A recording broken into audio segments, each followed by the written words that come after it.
So, imagine a planet. It's out there, all alone and hidden in the dark reaches of space. The story starts long ago, when this world was completely desolate. Nothing but empty space. But nature, always has a plan. Then, two miraculous creatures arrived to bless this desolate sphere. Their mission, to make this world beautiful. And they succeeded. They were the first guardians, and they brought the sun and the moon to this quiet planet. Fast forward many, many years, things have changed. The people of this planet learned to manage and control the sun and the moon, passing the heavy responsibility down through generations.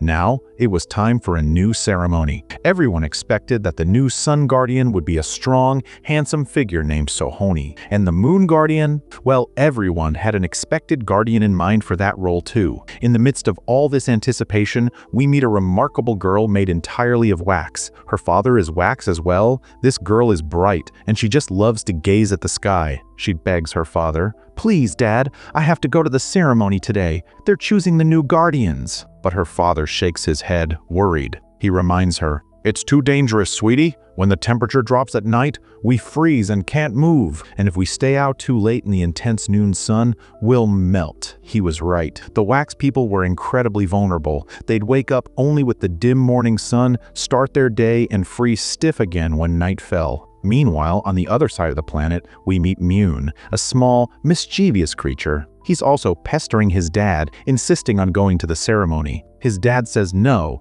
but Mune, with his little pet in tow, sneaks out once the evening comes. The wax girl does the same. She secretly slips away from her house. The planet is beautifully shown. One half is day, the other is night, and people are gathered on both sides for the ceremony.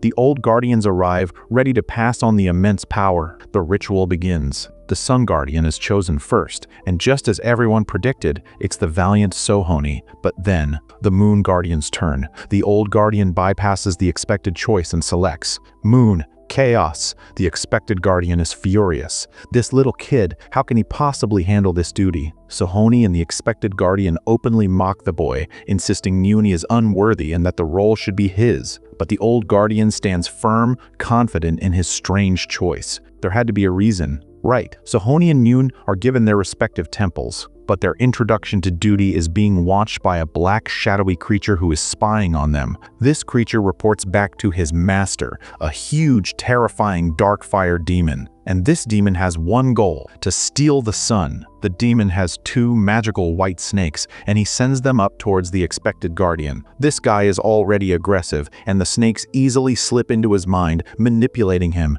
"It was your seat. Why did Mune take it?" His eyes change. They become like a snake's, and his mind fills with hatred for Mune. Mune's old guardian starts teaching him, showing him the system, and introducing him to the moon angels, celestial beings connected by ropes Mune uses to pull the moon through the sky. Mune is fascinated when he notices a mysterious door that opens to another world, the place the first Moon Guardian emerged from. Before Mune can ask about this incredible place, the old guardian disappears, turning into stone. Mune is alone. Sohone is also facing his new reality. His old guardian also turns to stone, and Sohone is left to manage the sun. That night, Mune tries to pull the moon. He struggles, losing his balance, and the rope snaps. The moon shoots away. Mune is distraught. The expected guardian shows up just to gloat. "See, the new Moon Guardian knows nothing." Sohone arrives and things are tense. Luckily, Mune manages to send a moon angel out.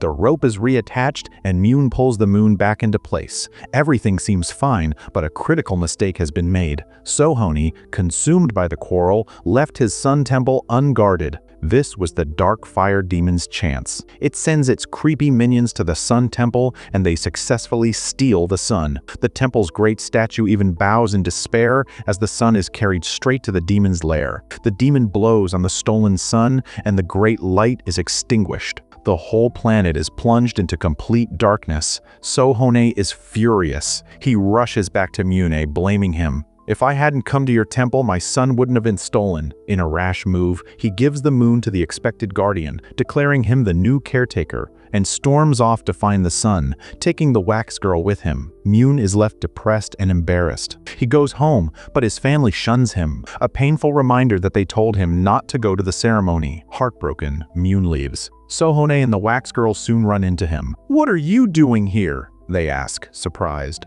Mune apologizes. "Sohone, forgive me, and I'm sorry to you too," he says to the wax girl. "I didn't fulfill your expectations. I want to help. I want to go with you to the demon." Sohone refuses, but the wax girl insists. "Let's give him a chance. He's useful." Sohone reluctantly agrees. Meanwhile, the expected guardian proves he's no better. He pulls the moon toward him too hard, and it shrinks, eventually disappearing completely. He frantically consults the moon angels, but it's too late. First the sun, now the moon. The whole planet is in absolute darkness, exactly what the dark fire demon wanted. The three unlikely companions walk until they reach a strange, water-like spot in the forest with a hole, the entrance to the demon's cave. To breathe down there, they eat special algae. The wax girl is terrified of the water. It's night, and the cold water could freeze her instantly. Mune and Sohone reassure her. "We won't let you freeze. We'll be with you." They jump in, but a sea monster immediately grabs the wax girl. They struggle to save her, but they can't.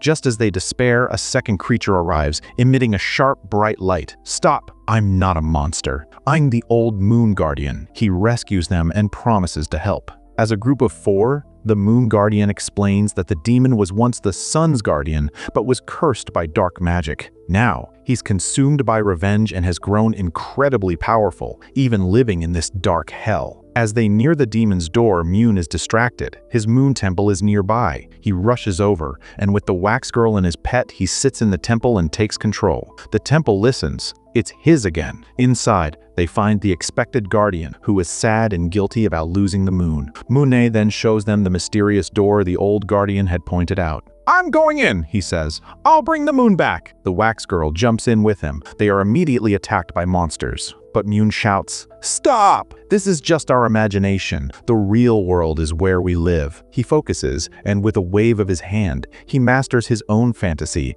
making the monsters vanish. He then finds the source of the moon and carves a new one with ancient tools. But as he brings it back, it has no light. He realizes the moon can only shine with the sun's light. They emerge with the moon. The expected guardian sees Moon's incredible feat and finally understands why Moon was chosen. He sincerely apologizes, and Moon forgives him. Mune then rejoins Sohone for the final push. Sohone reaches the demon's lair, but the magical snakes immediately strike, trying to control him. He fights the darkness, but is losing. The old moon guardian arrives and sacrifices his life to save Sohone. Mune and the wax girl arrive. Sohone tells them, "Go on, I'll fight the demon." He lifts his sword, engaging in the epic battle. Mune battles the demon's workers while the wax girl rushes forward. She finds the original, extinguished sun. She smiles, knowing what she has to do. She puts her mouth to the sun and blows life back into it.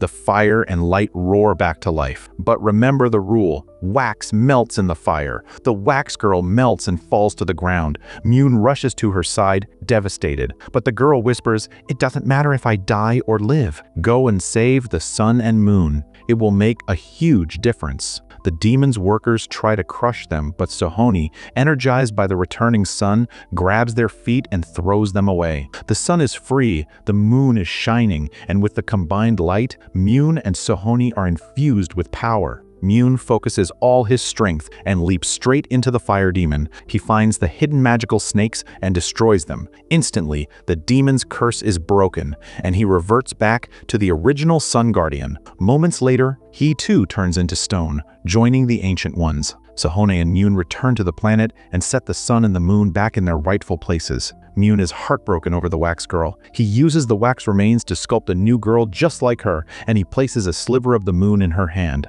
They position the sun and moon, and as the sun emits its first rays and the moon shines with its brilliant, borrowed light, the light falls upon the wax girl. She wakes up. She's revitalized. She walks over to Mune and gives him a huge hug. The planet is safe. Everything is back to normal. Everyone is cheering for Sohone and Mune, the rightful guardians of their world. And that's how the film ends. A perfectly satisfying conclusion to an incredible adventure. What part of the story did you find the most moving?